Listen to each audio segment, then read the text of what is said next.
एक दिन एक बुजुर्ग डाकिये ने एक घर के दरवाजे पर दस्तक देते हुए कहा, चिट्ठी ले लीजिए। आवाज़ सुनते ही तुरंत अंदर से एक लड़की की आवाज़ आई, अभी आ रही हूँ।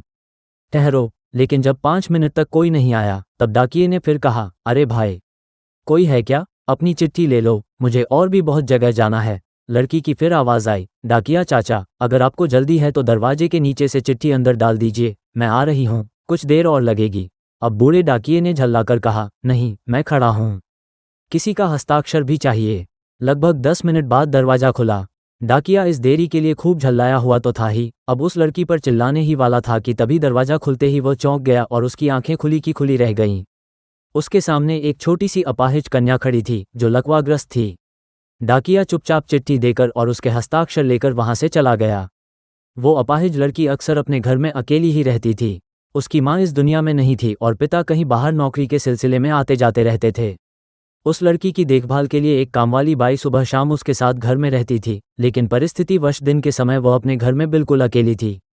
समय निकलता गया। महीने 2 महीने में जब कभी उस लड़की के घर कोई डाक आती तो डाकिया एक आवाज़ देता और जब तक वह लड़की दरवाजे तक ना आ जाती तब तक इत्मीनान से दरवाजे पर खड़ा रहता। धीरे धीरे दोनों के बीच मेलजोल और भावनात्मक लगाव बढ़ता गया। एक दिन उस लड़की ने बहुत गौर से देखा तो उसने पाया कि डाकिये के पैर में जूते नहीं हैं। वो हमेशा नंगे पैर ही डाक देने आता था।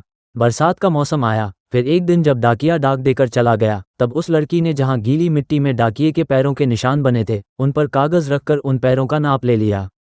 अगले दिन उसने अपने यहाँ काम करने वाली बाई से उसी नाप के जूते मंगवाकर घर में रख लिए। जब दीपावली आने वाली थी उससे पहले डाकिये ने मोहल्ले के सब लोगों से त्योहार पर बख्शीश ली। लेकिन छोटी लड़की के बारे में उसने सोचा कि बच्ची से क्या उपहार मांगना, पर गली में आया हूं तो उससे मिल ही लूं। साथ ही साथ डाकिया ये भी सोचने लगा कि त्योहार के समय छोटी बच्ची से खाली हाथ मिलना ठीक नहीं रहेगा। ये सोचकर उसने लड़की के लिए 5 रुपए के चॉकलेट ले लिए। उसके बाद उसने लड़की के घर का दरवाजा खटखटाया। अंदर से आवाज आई, कौन है? मैं हूँ गुड़िया, तुम्हारा डाकिया चाचा, उत्तर मिला। लड़की ने आकर दरवाजा खोला तो बूढ़े डाकिये ने उसे चॉकलेट देते हुए कहा, लो बेटी, अपने गरीब चाचा की तरफ से दीपावली का उपहार। लड़की खुश हो गई और उसने कुछ देर तक उसको वहीं इंतजार करने के लिए कहा।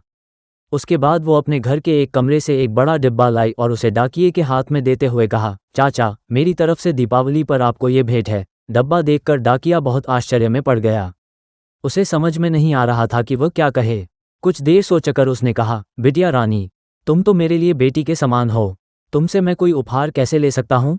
लड़की ने उससे आग्रह किया, मेरे चाचा, इस गिफ्ट के लिए मना मत करना, नहीं तो मैं उदास हो जाऊंगी। ठीक है, कहते हुए डाकिये ने पैकेट ले लिया और बड़े प्रेम से लड़की के सिर पर अपना हाथ फेरा, मानो उसको आशीर्वाद दे रहा हो।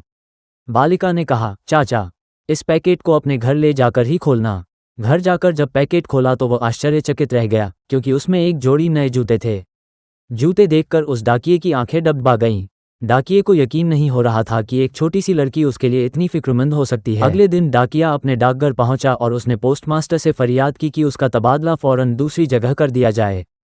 पोस्टमास्टर ने जब इसका कारण पूछा तो डाकिये ने भी जूते टेबल पर रखते हुए सारी कहानी सुनाई और भीगी आंखों और रुंधे गले से कहा, सर, आज के बाद मैं उस गली में नहीं जा सकूंगा। उस छोटी अपाहिज बच्ची ने मेरे नंगे पैरों को तो जूते दे दिए, पर मैं उसे उसके पैर कैसे दे पाऊंगा? इतना कहकर डाकिया फूट फूट कर रोने लगा। कहानी का उद्देश्य ये बताना है कि मानवता और इंसानियत से बड़ा कोई धर्म नहीं है। अगर आपको ये कहानी अच्छी लगी हो तो लाइक, शेयर और सब्सक्राइब करें और अपनी राय कमेंट में बताएं। धन्यवाद।